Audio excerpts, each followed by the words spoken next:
New videos every day.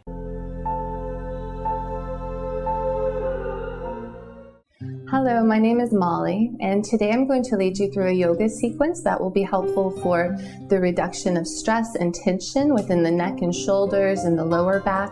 This is also going to be helpful for building strength within the upper body and lower back body. And the sequence is beginner friendly and useful for all levels of practice. And at any time that you'd like to pause this video and spend an extra few breaths working with any one of these postures that I'll offer, I invite you to do so. So we'll begin today from an all fours tabletop position. You can meet me there. And if you would like to pad your knees with a blanket or a pillow, go ahead and position that underneath your knees for a bit of padding. Position your wrists below your shoulders. Bring your knees below your hips with your ankles and feet at hips distance, and then reach your crown and tailbone nice and far away from one another. Now, as you press deeply down into the earth wherever you meet the earth, through the 10 fingerprints and the tops of the feet and the shins, use that connection to the earth and the clear foundation that you've set to find even more space between the tip of your tail and the crown of your head, finding clear alignment. Now from here, start to move and follow your breath as you lift just the crown of your head with your inhale, opening gently into the throat center through the cow pose. Now with your exhale, slowly arch into a nice deep forward fold. This is known as the cat pose. With your inhale, return to your cow pose, your little baby micro back bend. Then as you exhale, allow your hips to reach back and down to your heels, your forehead lowers to the earth. Relax the shoulders here. Now inhale, rise once again into your cow pose, little baby back bend.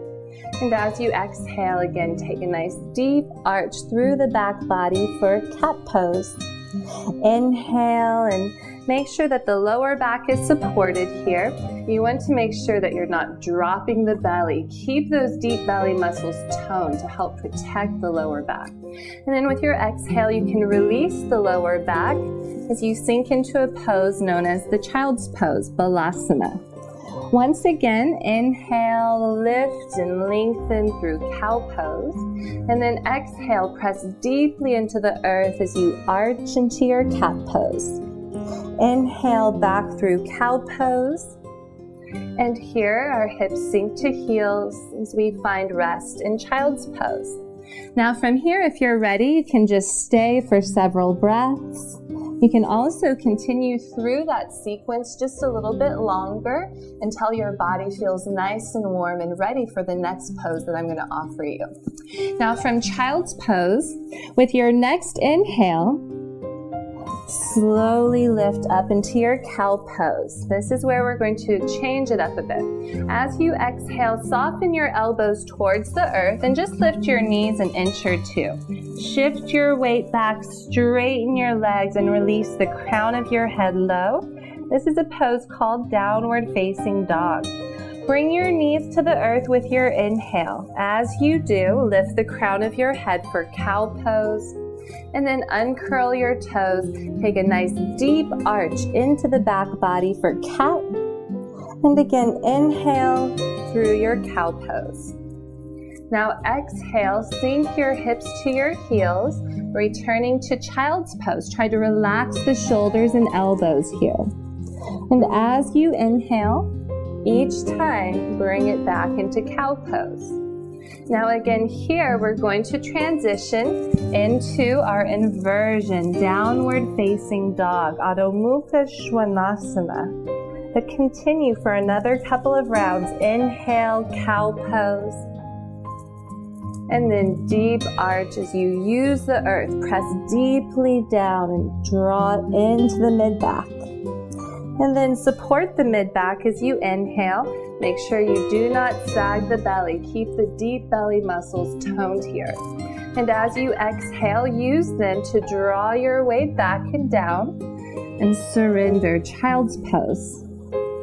Let's do this one last time. Inhale, our heart and throat opener. And then here as we exhale, we release the goodness of our thinking mind below the compassionate and loving heart. Inhale, knees to earth.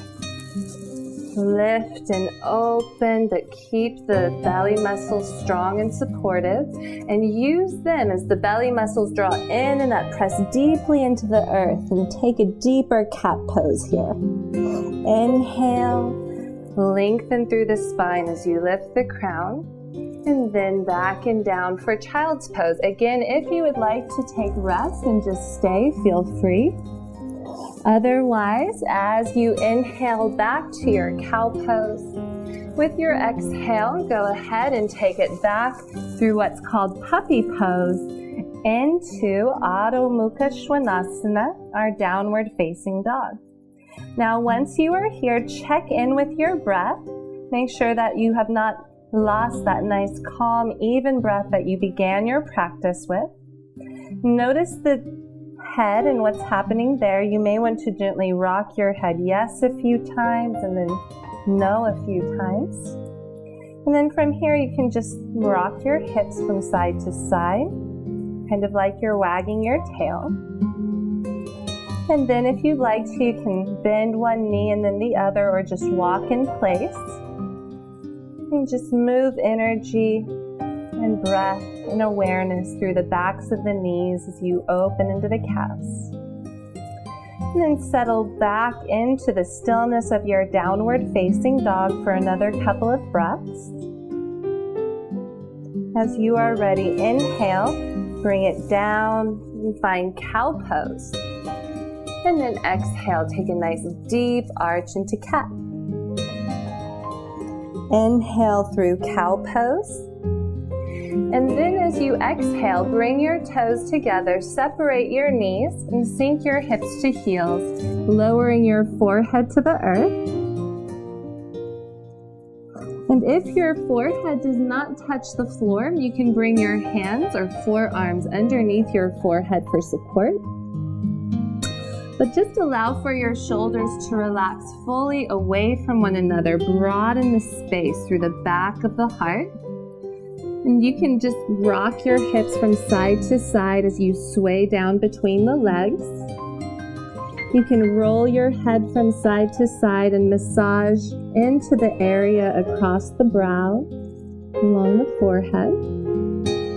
And then just take another several breaths here in your child's pose. As you are ready, go ahead and with an inhale, bring yourself back up.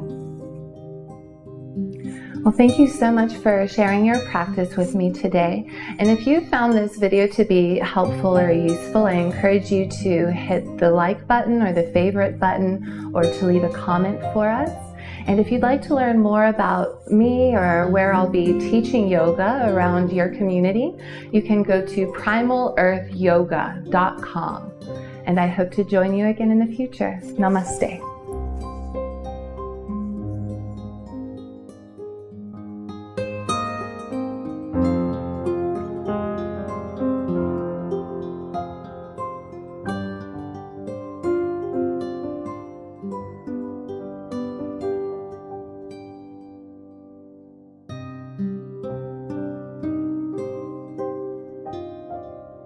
Thank you.